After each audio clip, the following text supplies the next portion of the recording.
রমজান চলে যাচ্ছে, আকাশের দিকে তাকালে মনে হয় চারটা যেন চুপচাপ বিদায় নিচ্ছে। মানুষ ব্যস্ত, কেউ শপিং মলে, কেউ বাজারে, কেউ চিন্তা করছে ঈদের দিন কোন জামাটা পরবে, কেউ বা ভাবছে সেমাই নিয়ে, কেউ ভাবছে দুপুরের লাঞ্চ নিয়ে, কি দিয়ে লাঞ্চ করবে, কাচ্চি বিরিয়ানি না কোনো দামি রেস্টুরেন্টে, কোন ছবি তুললে ফেসবুকে বেশি লাইক পড়বে। কিন্তু আমরা কি একবারও ভেবে দেখি এই শহরের ঠিক পাশেই নীরব একটি জায়গা আছে, নাম তার কবরস্থান। সেখানে হাজার হাজার মানুষ শুয়ে আছে, যারা গত বছরও আমাদের মতোই রমজান পেয়েছিল।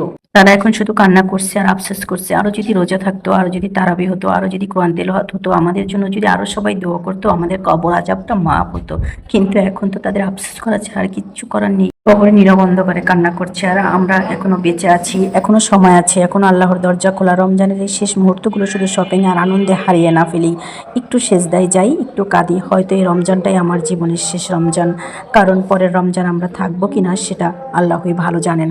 রমজান তো চলে যাচ্ছে, আমরা কি আল্লাহর কাছে একটুও ফিরে যেতে পারলাম, নাকি আবার আগের মতো দুনিয়ার ভিড়ে হারিয়ে যাব, দুনিয়ার চিন্তায়